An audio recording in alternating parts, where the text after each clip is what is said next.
Hi students, welcome to Pratima maths classes. तो आज हम जो हमारे मेंसुरेशन के क्वेश्चंस बचे हुए हैं आज वो सारे कवर करेंगे। तो पहले क्वेश्चन में देखते हैं क्या बोला है। A wall 8 metre long, 6 metre height and 22.5 centimetre thick is made up of bricks. कि एक वॉल है वो सारी ब्रिक्स से बनी हुई है और जो एक ब्रिक की लेंथ, विड्थ और हाइट है हमें वो दे रखी है। तो मुझे नंबर ऑफ ब्रिक्स निकालनी है जो उस पूरी वॉल पे लगेंगी।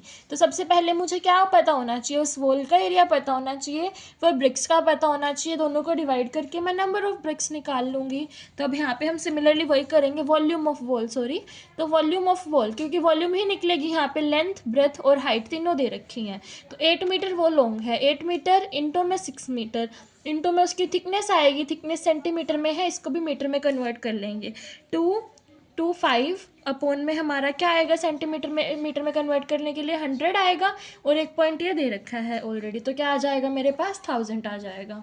तो अब इसको हम काट देते हैं, हमारा 5 पे कट जाएगा 45 पे और ये हमारा कट जाएगा 200 पे। तो ये कितना हो गया हमारा, यहाँ पे मीटर मीटर और यहाँ भी मीटर। ठीक है, अगला देखो वॉल्यूम ऑफ ब्रिक। आगे सॉल्व कर लेंगे इसको, इकट्ठे कट जाएंगे ना सारे, इसीलिए। तो वॉल्यूम ऑफ ब्रिक देखो हमारी क्या आ जाएगी, 25 इंटू 11.25 इंटू में 6। 11.25 का पॉइंट हटाने के लिए डिवाइड में 100 आ जाएगा। तो ये वॉल्यूम ऑफ वन ब्रिक, ये वॉल्यूम ऑफ वॉल है। तो नंबर ऑफ ब्रिक्स निकालने के लिए मैं क्या करूँगी, volume of wall divide by volume of brick हो जाएगा। तो देखो यहाँ ये तो मीटर में है हमारा और ये सेंटीमीटर में। तो बच्चे या तो हम मीटर में कर लेते हैं सारा या हम सेंटीमीटर में कर लेते हैं। तो इसको देखो, पहले हम जो वॉल्यूम ऑफ वॉल थी ना उसको सारे को सेंटीमीटर में कन्वर्ट कर लो। 8 इंटू 100 कितना हो जाएगा, 800। 6 इंटू 100 हो जाएगा 600। वहाँ पे 45 अपॉन 2 था, मल्टीप्लाई 100 करेंगे, इंटू में 100 हो जाएगा, मतलब 200 था सॉरी, यहाँ पे इंटू में 100 करेंगे। तो 2 0 से 2 0 कैंसिल, बचा क्या 800 इंटू में 600 इंटू में 45 अपॉन 2। तो अब कर लेते हैं हम दोनों को डिवाइड। तो ये आ जाएगा 800 इंटू में 600 इंटू में 45 अपॉन 2। और ऊपर ये वाला नंबर क्या था, 25 इंटू में 1125 इंटू में 6 और ये भी इंटू में है, और ये वाला 100 ऊपर चला जाएगा इंटू में 100। तो यहाँ देखो बच्चे 6 से 600 कट रहा है हमारा 100 पे, और काट देते हैं 25 कट जाएगा 5 पे और ये कट जाएगा हमारा 20 पे। 5 4 ज़ा 20, फिर कट जाएगा 2 से 4 कट जाएगा 2 पे। तो अब 45 और 1125 काट देंगे, ये हमारा 9 पे कट जाएगा। 1125 देखो 2 ज़ा 10, फिर हमारा 2 पे, फिर 5 पे। तो 2 to 5 पे हमारा ये कट जाएगा, फिर हमारा ये 3 पे काट देते हैं। 2 to 5 को 3 पे काटो, 3 7 ज़ा 21, 75 पे। तो ये 75 पे कटा, ये 3 पे कटा, और तो नहीं कट रहा ना हमारा 75। 7 और 5 12 कट जाएगा, फिर से 75 भी 3 पे काट देते हैं। 3 2 ज़ा 6, फिर 5 ज़ा 15, 25 पे फिर ये कट गया हमारा। ठीक है, 3 से फिर अब 25 और 100 काट देंगे, ये 4 पे कट जाएगा हमारे पास। 4 2 ज़ा 8, तो 800 इंटू 8 कितना हो जाएगा, 6400 ब्रिक्स। तो ये हमारा इसका क्या हो जाएगा बच्चे, आंसर हो जाएगा। अब हम देखेंगे नेक्स्ट क्वेश्चन। नेक्स्ट क्वेश्चन देखो बच्चे, हमें लेंथ निकालनी है। Longest pole that can be kept in a room, 5 metre long, 4 metre breadth यहाँ पे ब्रॉड है सॉरी, और 3 मीटर हाई, मतलब ब्रेथ है उसकी 4 मीटर। तो बोल रखा है कि एक रूम है, तो रूम हमारा क्या होता है 3D डायमेंशंस में, मतलब क्यूबॉइड होता है। तो क्यूबॉइड में मुझे क्या रखना है, एक लॉन्गेस्ट पोल रखना है। तो ये लॉन्गेस्ट पोल है उस क्यूबॉइड के लिए क्या है बच्चे, डायगोनल ही है ना। देखो ये मेरे पास क्यूबॉइड है, तो मुझे इस क्यूबॉइड में क्या करना है, एक लॉन्गेस्ट पोल प्लेस करना है। तो जो ये लॉन्गेस्ट पोल है इसका क्या है, डायगोनल है, तो उसकी मुझे लेंथ निकालनी है। तो यही मान लेते हैं ना कि लेंथ ऑफ डायगोनल निकालनी है। और लेंथ ऑफ डायगोनल का मैं आपको ऑलरेडी फॉर्मूला बता चुकी हूँ, क्यूबॉइड के लिए क्या होता है, under root L square plus B square plus H square. तो यहाँ पे अंडर रूट एल का स्क्वायर, 5 का स्क्वायर कितना हो जाएगा 25, 4 का स्क्वायर कितना 16, 3 का स्क्वायर कितना हो जाएगा 9 हो जाएगा मेरे पास। तो आप इसको देखो प्लस करके क्या आ जाएगा मेरे पास, अंडर रूट 50 आ जाएगा, 25 प्लस 25 50। तो यहाँ देखो 50 किसी का परफेक्ट स्क्वायर नहीं होता है, तो इसको सॉल्व करेंगे तो मेरे पास क्या बन जाएगा 5√2 मीटर, और ये मेरा इसका क्या हो जाएगा बच्चे, आंसर हो जाएगा। अब हम नंबर 19 देखते हैं बच्चे। क्वेश्चन नंबर 19 में हमें क्या बोला है कि सरफेस एरिया दे रखा है, मुझे डायामीटर निकालना है। तो आप देखो डायामीटर निकालने के लिए अगर मेरे पास रेडियस आ जाती है तो उसका डबल करके इजीली डायामीटर भी निकल जाएगा। तो मैं पहले रेडियस निकाल लेती हूँ। सरफेस एरिया का फॉर्मूला हमें पता है क्या होता है, 4 पाई आर स्क्वायर और कितना है 616 स्क्वायर मीटर है हमारे पास, ठीक है। तो यहाँ वैल्यू पुट करो 4 इंटू 22 इंटू 7 इंटू में R square equals to 616। R square इधर रखो, इधर ले जाओ, 616 इंटू में हमारा 7 और यहाँ पे 4 इंटू 22। 4 से ये कट जाएगा 154 पे, फिर ये 11 के टेबल पे काट दो, ये 2 पे कटेगा, ये मेरा कटेगा 44 पे।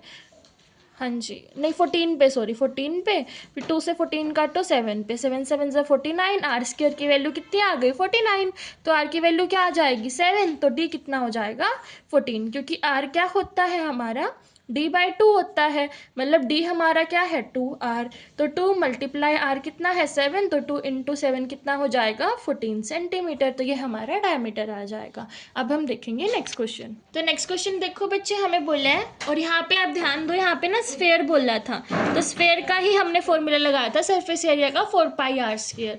तो यहाँ पे देखो हमें बोला है कि एक राइट सर्कुलर कोन है, राइट सर्कुलर कोन की हमें हाइट दे रखी है और बेस डायमीटर दे रखा है, तो हमें क्या निकालनी है, वॉल्यूम निकालनी है, ठीक है। तो यहाँ देखो हाइट कितनी है 12 सेंटीमीटर, डायमीटर दे रखा है, तो रेडियस हमें अपने आप पता चल जाएगी, हाफ होएगा तो 70/2 कितना हो जाएगा 35 सेंटीमीटर।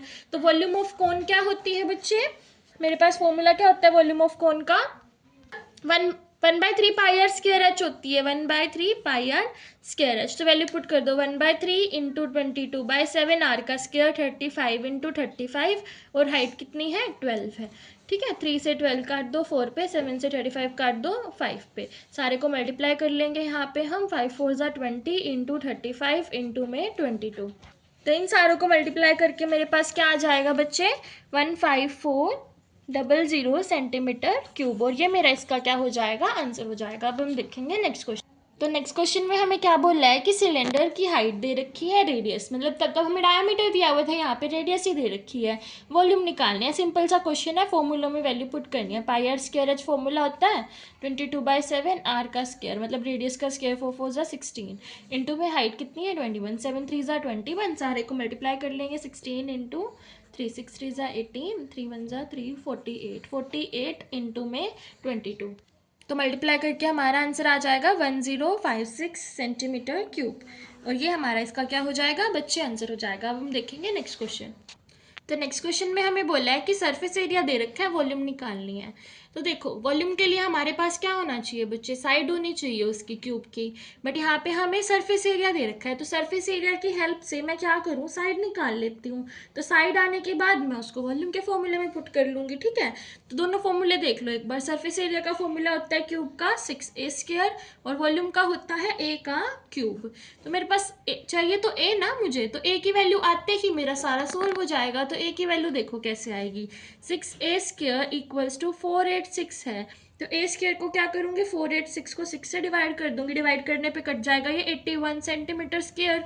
तो a की वैल्यू क्या आ गई 9 आ गई, 81 9 का स्क्वायर होता है ना, तो 9 सेंटीमीटर a आ गया, तो 9 का क्यूब मेरे पास क्या होता है 729, तो मेरी वॉल्यूम क्या आ जाएगी 729 सेंटीमीटर क्यूब। तो ये हमारा इसका आंसर हो जाएगा। It was very simple. अब हम देखेंगे नेक्स्ट क्वेश्चन। तो नेक्स्ट क्वेश्चन देखो बच्चे, नेक्स्ट क्वेश्चन में हमें बोला है कि जो बेस और रेडियस मतलब रेडियस और हाइट है ना राइट सर्कुलर कोन का, उन्हें अगर 20% से इंक्रीज कर दिया जाए तो जो उसकी वॉल्यूम है उसमें कितना परसेंटेज इंक्रीज आएगा। इस तरह का क्वेश्चन हम एक भी पहले कर चुके हैं, तो आप इन क्वेश्चंस को ज़रा ध्यान से करिएगा, क्योंकि देखो 2-3 क्वेश्चन आए हुए हैं ये, तो क्या पता आ भी जाए आगे भी। तो देखो हमें पता है, ओरिजिनल देखेंगे पहले हम, तो ओरिजिनल हमारा हम मान लेते हैं ओरिजिनल रेडियस और जो हाइट है वो क्या है r और h है, ठीक है। तो ओरिजिनल वाली पे ही तो इंक्रीज हो रहा है ना, तो जो ओरिजिनल वाली पे इंक्रीज हुआ तो न्यू रेडियस क्या होगी मेरे पास 20% इंक्रीज हुआ है, पहले 100 थी तो 120 हो गई है रेडियस हमारी, ऐसे ही होएगा। तो इसको काट देंगे, 0 से 0 कटा, 6/5 r आ जाएगा मेरे पास, तो न्यू रेडियस हमारे पास 6/5 r आ गई, ठीक है। और न्यू हाइट क्या हो जाएगी, उसमें भी 20% इंक्रीज हुआ है, तो वही सेम फॉर्मूला यहाँ लग जाएगा 120/100 इंटू में h, 0 से 0 कैंसिल हुआ, 6/5 h हमारी क्या आ गई न्यू हाइट आ गई। तो अब हम देखते हैं न्यू वॉल्यूम। तो न्यू वॉल्यूम हमारी क्या बनेगी V1 देख लो, पहले V2 बनेगी ना, तो V1 हमारी क्या है, V1 तो सिंपल ही है 1/3 पाई आर स्क्वायर एच। तो ये तो मेरी V1 थी, तो नई वॉल्यूम हमारी क्या होगी, V2 होगी। तो V2 में हमें ये रेडियस और ये हाइट की वैल्यू पुट करनी है। तो 1/3 इंटू में पाई इंटू में 6/5 आर इंटू में 6/5 एच, सारे को मल्टीप्लाई कर देंगे, कितना हो जाएगा 216। 6 अपॉन में हमारा क्या है 125, यहाँ पे रेडियस का स्क्वायर है ना, रेडियस का स्क्वायर, तो 6 का स्क्वायर इंटू 6 तो 216 होता है, यहाँ पे 5 का स्क्वायर इंटू 5 इंटू 3 तो 125 V1। ठीक है, तो ये हमारा आ गया। तो यहाँ पे देखो जो ये इतना इंक्रीज है, ये इस वॉल्यूम में तो इंक्रीज हुआ है ना, तो V1 में इतना इंक्रीज आया है मेरे पास, तो इसी इंक्रीज को निकाल लेंगे ना अब हम।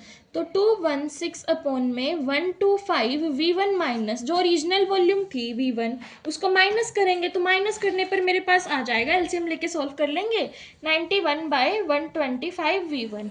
तो मेरे पास ये इंक्रीज आया है, बट मुझे परसेंटेज में निकालना है, तो हमें पता है परसेंटेज में कैसे निकालता है, 91 अपॉन में 125 V1, पिछली बार भी हमने 1/V1 से मल्टीप्लाई करा था, V1 से V1 कैंसिल, इंटू में हम 100 करते हैं परसेंटेज के लिए, तो सॉल्व कर देंगे, यहाँ से हमारा ये कट जाएगा बच्चे, 125 को काट दो 5 के टेबल पे 2 पे, 5 25 पे, और ये हमारा कट जाएगा 5 के टेबल पे 20 पे, फिर ये हमारा 5 पे कटा, ये हमारा 4 पे कटा, तो इसको सोल्व करने के बाद आ जाएगा 72.8%। अप्रोक्स पूछा है तो 73% आप बोल के आ सकते हैं, अगर ऑप्शन में ये हो तो ठीक है, नहीं तो अप्रोक्स में हमारा 73% आ जाएगा। अब हम देखते हैं नेक्स्ट क्वेश्चन। तो आइए बच्चे लास्ट क्वेश्चन देखते हैं इस वीडियो का। तो इस लास्ट क्वेश्चन में हमें क्या बोल रहा है कि हमें हाइट दे रखी है सिलेंडर की 10 सेंटीमीटर, डायमीटर दे रखा है 8 सेंटीमीटर, तो रेडियस हाफ हो जाएगी 2 सेंटीमीटर।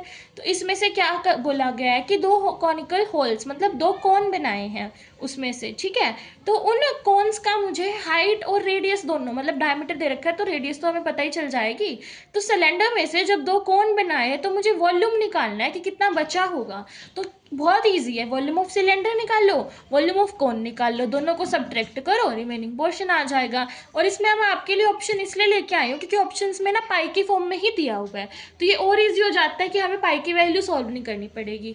तो वॉल्यूम ऑफ सिलेंडर देखो, वॉल्यूम ऑफ सिलेंडर क्या होता है, volume of cylinder pi r square h होता है बच्चे। तो पाई की पाई रखो, आर का स्क्वायर मतलब 4 का स्क्वायर कितना 16, और इंटू में हाइट कितनी 10 तो 160, तो 160 पाई सेंटीमीटर क्यूब हमारी क्या आ गई, वॉल्यूम ऑफ सिलेंडर आ गई। सिमिलरली आप वॉल्यूम ऑफ कोन निकाल लो, 2 निकाले हैं ना, तो एक की निकाल लो, कितनी आ जाएगी 1/3 पाई आर स्क्वायर एच होता है वॉल्यूम ऑफ कोन।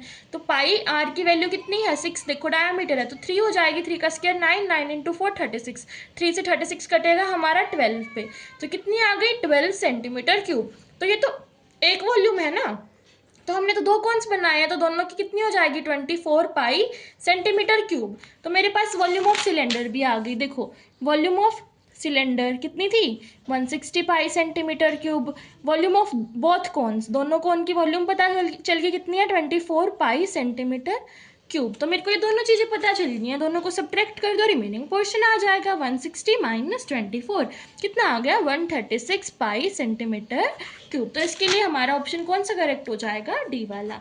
आज की वीडियो में हम इतना ही कवर करेंगे, आगे क्वेश्चन हम नेक्स्ट वीडियो में देखते हैं। Children bye bye and like share subscribe the channel.